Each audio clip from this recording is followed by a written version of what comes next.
দেখছেন সবার খবর, সবার নজর, বার্তা এক নজর। বাঁশবেড়িয়া পৌরসভার 5 নম্বর ওয়ার্ডের কাউন্সিলর শর্মিলা মজুমদারের বাড়ির সামনে বিক্ষোভ। এলাকার মানুষের জানা যায় যে বাঁশবেড়িয়া পৌরসভার 5 নম্বর ওয়ার্ডে 1 নম্বর রেলগেট এলাকার অবনীপল্লীতে বহুবার বসবাস করতেন এই পরিবার। 30 থেকে 40 বছর ধরে সেই জায়গাতেই পাশের একটি কারখানা থেকে নোটিশ দেওয়া হয় যে উঠে যাওয়ার জন্য। এমনটাই অভিযোগে পরিবারগুলি বলেন যে ওখানে রেল লাইনের কাজ হবে, তার জন্য তাদের তুলে দেওয়া হবে এবং এলাকায় নোটিশ পড়েছে। যে খবর পেয়ে ঘটনাস্থলে আসেন এলাকার বিধায়ক, আস্তে আস্তে দেন সেই পরিবারগুলির পাশে থাকবেন এবং সেই এলাকার মঞ্চ করে অবস্থান বিক্ষোভ করেছিলেন তৃণমূল। উপস্থিত ছিলেন তৃণমূলের প্রাক্তন বিধায়ক তপন দাশগুপ্ত, বাঁশবেড়িয়া পৌরসভার পৌরপ্রধান, উপপৌরপ্রধান সহ একাধিক ওয়ার্ডের কাউন্সিলররা। পরবর্তীকালে তাদের পৌরসভার পক্ষ থেকে 4 নম্বর ওয়ার্ডের 6 মন্দির সংলগ্ন এলাকায় গঙ্গার ধারে জায়গা দেওয়া হয়। সেই পরিবারগুলি সেখানে বসবাস করতে শুরু করে। সেখান থেকে তারপর 4.5 লাখ টাকা করে দেওয়া হবে বলে কোম্পানির পক্ষ থেকে পরিবার পিছু বলেছিল, কিন্তু সেই টাকা তৃণমূলের নেতারা আত্মসাৎ করেছে। কিন্তু পরিবারগুলি তারা এখনো পর্যন্ত কোনো টাকা পায়নি বলে অভিযোগ। ওই এলাকাতে প্রায় 65 পরিবারের মানুষজন সেখানে 5 নম্বর ওয়ার্ডের কাউন্সিলর শর্মিলা মজুমদারের বাড়ির সামনে বিক্ষোভ দেখান। ঘটনাস্থলে আসে বাঁশবেড়িয়া মিল ফাঁড়ি পুলিশ। কি বলছেন এলাকার বাসিন্দারা শুনবো। অন্যদিকে সেই ওয়ার্ডের কাউন্সিলর তার স্বামী পার্থ মজুমদারের ক্যামেরার সামনে কিছু বলতে চাননি। এলাকার বিধায়ক স্বরাজ ঘোষ বলেন যে তৃণমূলের আমলে কাউন্সিলররা সাধারণত মানুষের সঙ্গে খারাপ ব্যবহার করেছেন, সব জায়গা থেকেই কাটমানি নিয়েছেন। কি বলছেন বিধায়ক শুনবো। দেখুন, এরা সরকারে থাকাকালীন যেভাবে মানুষকে অত্যাচার করেছে এবং এই সমস্ত কাউন্সিলরের দ্বারা মানুষ যেভাবে অত্যাচারিত হয়েছে, তাতে জনগণ যারা আছেন ওখানকার তারা ক্ষুব্ধ হয়ে গেছে এবং তারা আজকে বলছে সে এখনও পর্যন্ত কাউন্সিলরে থাকে কী করে।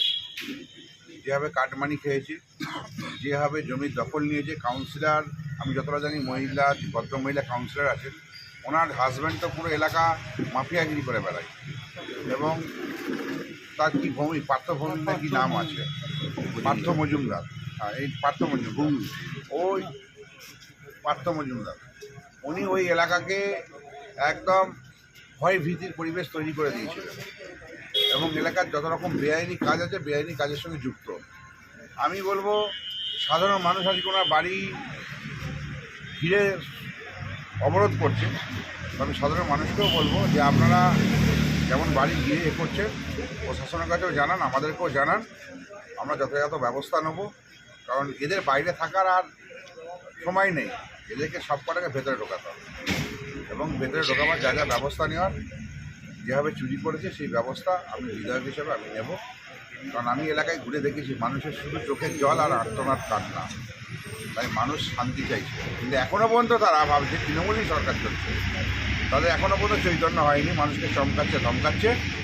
তাই অবিলম্বে প্রশাসনকে বলবো এদের বিরুদ্ধে কড়া ব্যবস্থা নিন এবং এদেরকে অ্যারেস্ট করুন। বিক্ষোভ কেন বলুন বলুন, বিক্ষোভ দেখালেন তো কেন? আপনারা জানেন না? হ্যাঁ, কি হয়েছে? যে 5 নম্বর ওয়ার্ডের যে ছাইখাত পাড়াটা তোলা হয়েছিল, ওটা কি রেল কিনেছিল? ওটা তো রেলের জায়গায় রেল তোলেনি, ওটা কিনেছে কোম্পানি। তো কোম্পানি মাথা পিছু প্রতিটা মানুষকে 4,50,000 4.5 লাখ করে টাকা দিয়েছে। সেই টাকাগুলো এরা খেয়ে বসে রয়েছে আর মানুষগুলোকে জায়গা দিয়েছে যেখানে জায়গা দেওয়ার কথা নয়। যেখানে এত অব্দি জল আসে সেখানে মানুষগুলোকে জায়গা দিয়ে রেখেছে, মানুষগুলো বাস করতে পারছে। এরা কারা কারা টাকাগুলো খেয়েছে? টাকা কারা খেয়েছে? আমাদের যে 5 নম্বর ওয়ার্ডের কাউন্সিলর উনি আছেন, আরো যারা ছিলেন। কি নাম কাউন্সিলরের? কি নাম? আদিত্য নিয়োগী, তপন দাশগুপ্ত। হ্যাঁ, উনি এমএলএ ছিলেন। উনি নিজে বলেছিলেন যে না, এখানে ধর্ণা দেবো আমরা যতক্ষণ না আমাদের জায়গা না পাচ্ছি। যখন ওনার পকেটে টাকা ঢুকে গেল তখন বললো বুলডোজার আমরা নিজেরাই চালাবো।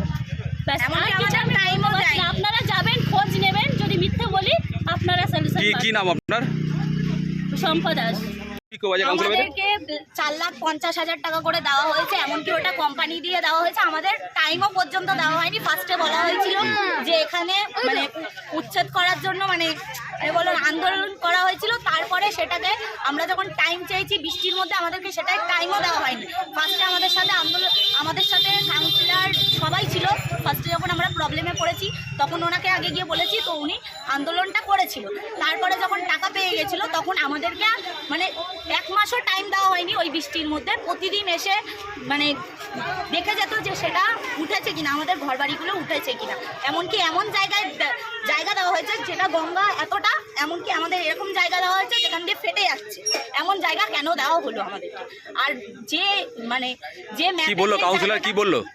কাউন্সিলর এখন বললো 4-5 দিন টাইম দিতে, উনি কি করবে সেটা পরে। কি নাম আপনার? সুপর্ণা দাস।